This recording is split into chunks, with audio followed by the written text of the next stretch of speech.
లోక కళ్యాణార్థం 1917వ శ్రీ సర్వ సౌభాగ్య దేవి త్రయ గీత జ్ఞాన యజ్ఞము 26 జనవరి 2024 నుండి 3 రోజుల పాటు అనగా శుక్రవారము, శనివారం, ఆదివారం శ్రీ బ్రహ్మశ్రీ మురికుంట్ల రాజేశ్వర్ శర్మ గారి ఆధ్వర్యంలో జరపబడును. యజ్ఞస్థలం Shri Lakshmi convention hall, Indra Nagendra theatre ఎదురుగా, ఖర్మన్ఘట్, హైదరాబాద్. అందరూ ఆహ్వానితులే.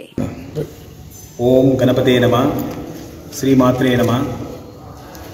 ఇది మన గురువైనటువంటి శ్రీ మురికుంట్ల రాజేశ్వర శర్మ గారి ఆధ్వర్యంలో మన లక్ష్మీ కన్వెన్షన్ హాల్లో లోక కళ్యాణార్థము 1917వ సంవత్సరము శ్రీ సర్వ సౌభాగ్య దేవిత్రయ గీతా జ్ఞాన యజ్ఞము జరుగుతున్నది. దానికి అందరి ఆహ్వానానికి మన అయ్యగారు మన మురికుంట్ల రాజేశ్వర శర్మ గారు దాని వివరణ చేయగలరు. ఓం శ్రీమాత్రే నమః.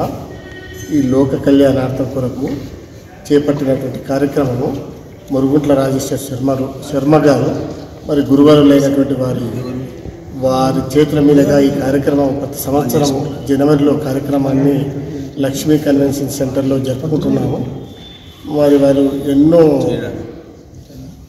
ఎంతోమంది శిష్యులతోటి వాళ్ళ ఆశీర్వాదం పొంది ఈ కార్యక్రమానికి అందరూ హాజరు కావాలని, మరి ఈ కార్యక్రమానికి అందరూ ఆహ్వానితులే. మరి ఈ కార్యక్రమంలో 3 రోజులుగా 26, 27, 28 అనగా లాస్ట్ పూర్ణావతి కార్యక్రమం జరపబడును. మరి ఈ విశేషమైనటువంటి యజ్ఞాన్ని అందరూ పాల్గొని అత్యధిక సంఖ్యలో పాల్గొంటారని మా యొక్క ఈ అవకాశం ఇచ్చినటువంటి గురువర్లకు నమస్కారం. గణపతి నమః. లోక కళ్యాణార్థం ఓం శ్రీ మాత్రే నమః. 1917వ శ్రీ సర్వసౌభాగ్య దేవి త్రయ గీతా జ్ఞాన యజ్ఞ ఆహ్వానము అందరికీ. మా గురువుగారు అయినటువంటి శ్రీ మురికుంట్ల రాజేశ్వర శర్మ గారి యొక్క ఆధ్వర్యంలో నిర్వహించబడుతుంది కనుక భక్తులు అధిక సంఖ్యలో పాల్గొని ఈ కార్యక్రమాన్ని 3 రోజుల కార్యక్రమాన్ని జరుగు యజ్ఞాన్ని అందరూ పాల్గొని దిగ్విజయం చేయగలరని ప్రార్థన. మాంగళ్యే శివే సర్వార్థ సాధకే శరణ్యే త్ర్యంబకే దేవి నారాయణి నమోస్తుతే. లోకోద్ధరణ తత్పరులైనటువంటి మహర్షులు, పీఠాధిపతులు ఆధ్యాత్మిక చింతన ద్వారానే మనశ్శాంతి కలుగుతుందని, యజ్ఞాల ద్వారా యజ్ఞాద్ భవతి పర్జన్యా, పర్జన్యాద్ అన్న సంభవాత్, యజ్ఞం వల్ల వర్షాల వల్ల పంటలు, పాడి పంటలు ఇవన్నీ కూడా వాటి వల్ల దేశ ప్రజలంతా కూడా సుభిక్షంగా ఉండాలనేటువంటి తపన చేత ప్రవచనముల ద్వారా, యజ్ఞముల ద్వారా, భజనల ద్వారా ఈ కార్యక్రమాలు ఎన్నో నెరవేరుస్తుంటారు. సుమారు ఒక 55 సంవత్సరాల క్రితం ప్రారంభమైనటువంటి శ్రీ సర్వసౌభాగ్య దేవిత్రయ గీతా జ్ఞానయజ్ఞము ఇంటింతై ఒటుడింతై అని 1917 యజ్ఞ కార్యక్రమానికి రావడము గత యజ్ఞ నిర్వాహకుల కృషి. ఇందులో ప్రతి ఒక్కరు కూడా యజ్ఞం చేసినటువంటి ప్రతి ఒక్కరు కూడా భాగస్వాములే కాబట్టి వారందరూ కూడా ఈ యజ్ఞాన్ని నిర్వహించడము.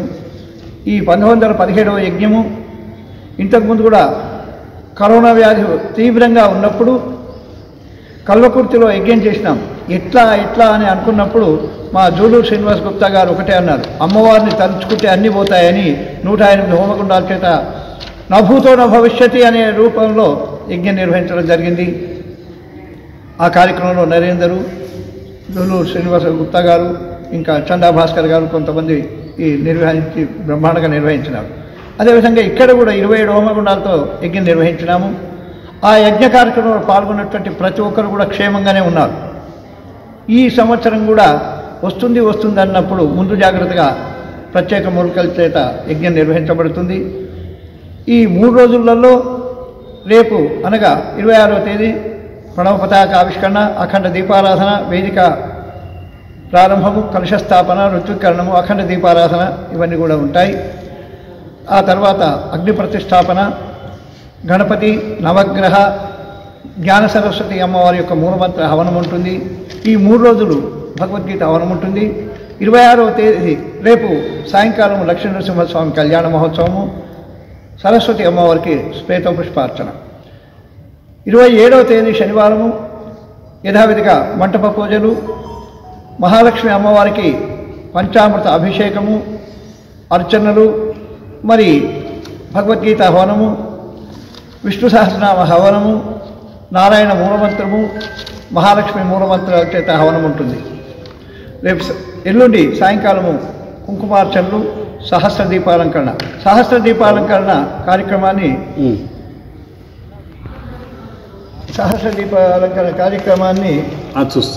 సూర్యశక్తి సంధ్యా మెమోరియల్ ట్రస్ట్ వారు నిర్వహిస్తున్నారు.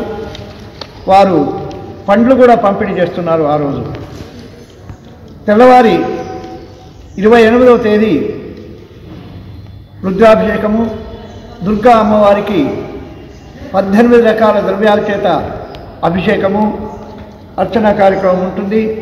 ఆ తదనంతరము భగవద్గీత హవనము పూర్ణావుతుంటుంది.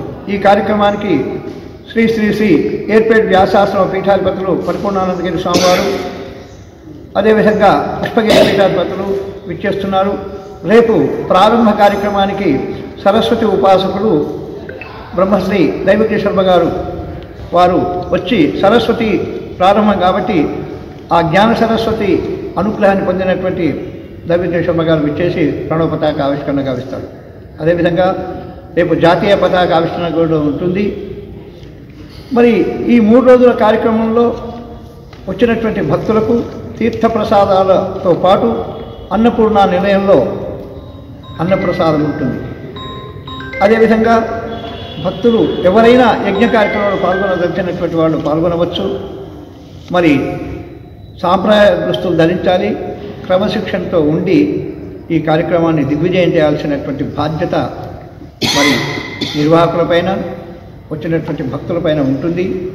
లోక కళ్యాణార్థం నిర్వహించేటువంటి ఈ కార్యక్రమము ఎంతో విశేషమైనటువంటి ఫలితాన్ని పొందింది. ఒక విధంగా చెప్పాలంటే, ఇంతకుముందే ఒక అమ్మాయి వీసా రాకపోతే అమ్మవారిని ప్రార్థన చేసుకున్నాక వీసా వచ్చింది. ఇప్పుడు ఇక్కడే అమ్మవారి మహత్త ఏంటంటే, కాలు నొప్పితో బాగా బాధపడుతున్నటువంటి మా గ్రామస్తుడు నర్సిరెడ్డి గారు రావడం జరిగింది. నేను అమ్మవారి పూజా కార్యక్రమంలో, యజ్ఞ కార్యక్రమంలో 3 రోజులు ఫోటోలు వీడియోలు తనే తీస్తున్నాడు. మరి కార్యక్రమంలో పాల్గొంటున్నాను. మరి అమ్మవారు నన్ను ఆరోగ్యవంతుడిని చేయాలని అన్న తర్వాత ఒక 5 నిమిషాలు 10 నిమిషాల పాటు కూర్చోవయ్యా అని చెప్పడం జరిగింది. కూర్చున్నారు. వారికి జరిగిన అనుభవము వారి మాటల్లోనే మనం విందాం.